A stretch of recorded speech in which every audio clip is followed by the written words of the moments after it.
করেন না, মা বাবার সাথে ভালো আচরণ করেন না। মসজিদগুলো এত সুন্দর করে বানিয়েছেন, মসজিদে হাইয়া আলাস সালাহ বললে যান না।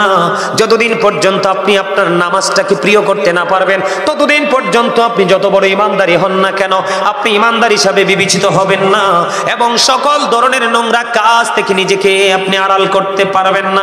কারণ আল্লাহ বলেছেন ইন্নাস সালাতা তানহা আনিল ফাহশাই ওয়াল মুনকার, নামাজ মানুষকে খারাপ কাজ থেকে বাঁচাই রাখে।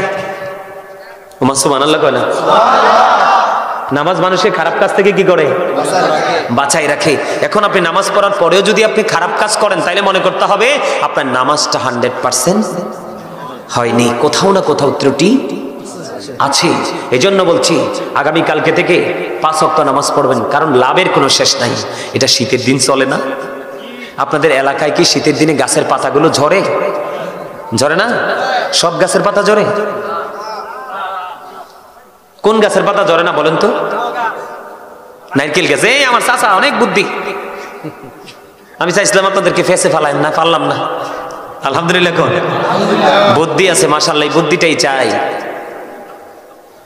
ম্যাক্সিমাম গাছের পাতা ঝরে যায়, শুধু নারকেল গাছ, তাল গাছ ছাড়া। বলে হুজুর এখানে কেন আসলেন? আপনার আমার জীবনে গুনার কোনো শেষ নাই। হযরত আবু যর রাদিয়াল্লাহু তাআলা আনহু থেকে হাদিস কানা বর্ণিত, আমার নবী শীতের দিনে বের হলো, বের হওয়ার পরে তিনি দেখতে পাইলেন গাছের পাতাগুলো বিরামহীন ভাবে জোরে জোরে পড়ছে। নবীজি গাছের ডালা স্পর্শ করলেন, তার মানে ধরলেন। ধরার পরে আবু যরকে ডাক দিলেন। আবু যর উত্তর দিলেন লাব্বাইকা রাসূলুল্লাহ, আমি হাজির। নবীজি বললেন আবু যর, তুমি চাইয়া দেখো শীতের কারণে গাছের পাতাগুলো কেমনে শুষ্ক হয়ে জোরে জোরে পড়ছে। ঠিক তেমনি ভাবে আল্লাহর কোন বান্দা আমার উম্মত নামাজের মাধ্যমে প্রাণ উজাড় করে যখন আল্লাহর কুদরতি কদমে সেজদা দিয়ে তার কপালটা আল্লাহর কুদরতি কদমে ঠেকিয়ে দিবে, ওই শীতের দিনের গাছের পাতার মতো তার সমস্ত জীবনের গুনাহগুলি ঝরে যাবে। আপনার আর ভয় থাকার কথা নেই। আল্লাহ কয় নামাজ পড়লে তুমি সব খারাপ কাজ থেকে আমি বাঁচাই রাখবো। আর হাদিস শরীফের মধ্যে আসছে শীতের দিনের গাছের পাতা যেমনি স্প্রেটে ঝরে পড়ে যায়, ঠিক তোমার নামাজ পড়লে তোমার জীবনের গুনাহ এমনি ঝরে পড়ে যাবে। জোরে জোরে করেন আলহামদুলিল্লাহ। তাহলে নামাজ কি ছাড়বেন না ধরবেন? এখন তো কত জাতের নামাজি, অত্যন্ত কমার্শিয়াল নামাজি। আসরের সুন্নত তো পড়েই না, এশারের সুন্নত তো পড়েই না, নফলের তো ধারে কাছে না। এই নামাজি দিয়ে কোনো লাভ নাই। তাকওয়া নিয়ে পড়তে হবে, প্রেম নিয়ে পড়তে হবে, তাহলেই সফলতা সম্ভব। আরো জোরে বলেন, তাহলেই কি সফলতা? আমার দিকে তাকান, নামাজ পড়তে হবে। নামাজ পড়লে পুরুষও পর্দা করতে পারবেন, নারীও পর্দা করতে পারবেন। আর আপনারা মহিলারা পর্দা করে যাবে, আপনারা আবার 3 রাস্তার মোড়ে দাঁড়াইয়া এমনি চাইয়া থাকেন না। আল্লাহ রাসূল বলছে তোমরা তোমাদের চক্ষুগুলোকে নিম্নগামী করে রাখো, নিচু করে রাখো। কি করে রাখো? আপনার চোখ দুইটা দিছে অকাজে ব্যবহারের জন্য নয়, এমনি চতুর্দিকে হাইয়া চাইয়েন না। হাঁটতে লাগলে মাথা নিচু করে হাঁটবেন। কথা কি বুঝতে পারছেন? আপনি যখন নামাজ পড়বেন, নামাজ পড়ার কারণে আপনার মধ্যে সব ধরনের পবিত্রতা চলে আসবে, অপবিত্রতা দূর হয়ে যাবে। আলহামদুলিল্লাহ বলেন না? হযরত ওমর রাদিয়াল্লাহু তাআলা আনহুর জামানায় একটা যুবক এমনই বেশি আল্লাহর প্রেমিক ছিলেন, তিনি প্রতিদিন যে নামাজ পড়তে যাইতেন মসজিদ, এই মসজিদটা একটা বাড়ির উপর দিয়ে যেতে হতো। এটা হযরত ওমর রাদিয়াল্লাহু তাআলা আনহুর জীবনী থেকে ওনার জামানার ঘটনা একটা বলছি আপনাদেরকে বোঝানোর জন্য। বিশেষ করে এখানে যুবক বেশি, তো তাদেরকে বোঝানোর জন্য, তোমাদেরকে বোঝানোর জন্য।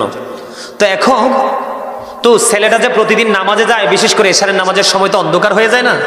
তো একটা মেয়ে আছে অপূর্ব সুন্দরী, এই মেয়েটা সব সময় ছেলেটাকে দেখলে তার মনের প্রেম আকাঙ্ক্ষাটা ছেলেটাকে বিভিন্নভাবে বোঝায়। কিন্তু ছেলেটা এত বেশি আল্লাহ প্রেমিক যে একদিন হিসাব দিতে হবে, ভয় করে মেয়েটার দিকে সে তাকায়ও না। সে কি করে, একদিন সে তাকে সবসময় এড়িয়ে যায়। একদিন এরকম করতে করতে দিন যাচ্ছে যাচ্ছে যাচ্ছে, হঠাৎ করে একদিন এশার নামাজ পড়তে গেলেন। এশার নামাজ শেষ করে যখন সে তার বাড়ির উদ্দেশ্যে রওনা হলেন, মেয়েটা এমন ভাবে মেয়েটা প্রেম আকাঙ্ক্ষা দেখালে ছেলেটা আর থাকতে পারলো না। ছেলেটা সোজা মেয়েটার ঘরে চলে গেল।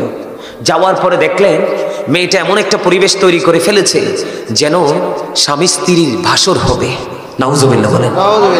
মানে মেয়েটা ছেলেটাকে এত বেশি ভালোবেসে ফেলেছে, এটা কোনোভাবেই সে মানে এটাকে তার কাছাকাছি এসে তাকে আপন করে বোঝানোর মতো সক্ষমতা হয় না, বিভিন্ন কৌশল তাকে শয়তান ধোঁকা দিয়েছে, সে ঘরে চলে গেল। যাওয়ার পরে বন্ধু যখন এই পরিবেশটা এত ভয়ঙ্কর হয়ে গেছে, হঠাৎ করে ছেলেটার অন্তরে ওই যে কিয়ামতের দিনের কথা বন্ধ মনে হয়ে গেল। ওই যে সূর্যটা মাত্র 1.5 হাত উপরে থাকবে, সূর্যের কিরণে মাথার মগজটা টকবক টকবক করে উতরাবে, কান পর্যন্ত ঘাম এসে যাবে, চারপাশ বন্ধু দুর্গন্ধময় হয়ে যাবে, সহ্য হবে না। ছেলেটার ওই দিনের কথা মনে হলো, চিন্তা করতে করতে মেয়েটার ঘরের মধ্যে বন্ধু ছেলেটা বেহুশ হয়ে গেল। আল্লাহু আকবার বলেন না। ছেলেটা বেহুশ হয়ে গেল। বন্ধু সে তার সেন্সটা হারিয়ে ফেলেছে। তখন অনেক দেরি হয়ে গেল, ছেলেটা বাড়ি ফিরে যায় না। মা বাবা পাগল হয়ে গেল, আপন স্বজন তাকে খুঁজতে শুরু করলো। মেয়েটাও লজ্জায় পড়ে গেছে, কেমন করে বলবে তার ঘরে।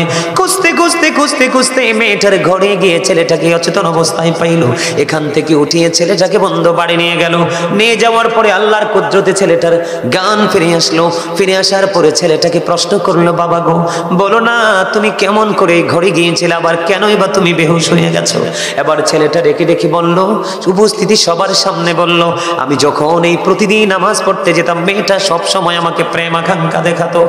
আমি আজকে নামাজ পড়ে আসার সময় কেমন করে যে মেয়েটার ঘরে চলে গেলাম, এটা আমি উপলব্ধি করতে পারিনি। কিন্তু যাওয়ার পরে যে পরিবেশটা নোংরা সেটা আমি বুঝতে পেরেছি। এখান থেকে কেমন করে যাব, আমার পরকালের চিন্তা আমার হৃদয়ে চলে আসলো। সেই দিনের বন্ধু তো কেউ নাই রে, কে আমাকে সুপারিশ করবে? ভয় আমার হৃদয়ে রাজ্য তোলপাড় শুরু করে দিলাম। চিন্তা করতে করতে আমি বেহুশ হয়ে গেলাম। পুরো বিস্তারিত ঘটনাটা খুলে বলতে দেরি, মা বাবা আপন স্বজনের সামনে ছেলেটা চিরদিনের জন্য নিদ্রায় শায়িত হয়ে গেল। তার মানে ছেলেটা মৃত্যুবরণ করলো। ইন্না লিল্লাহি ওয়া ইন্না ইলাইহি রাজিউন। বন্ধু ছেলেটা যখন মারা গেল, বুঝিনি মা বাবার কেমন অবস্থা হবে। তাৎক্ষণিকভাবে বন্ধু তাকে জানাজা করে কবরে দাফন করা হলো। সকাল যখন হলো, সকাল হতে না হতেই ওমর রাদিয়াল্লাহু তাআলা আনহুকে খবর দেওয়া হলো।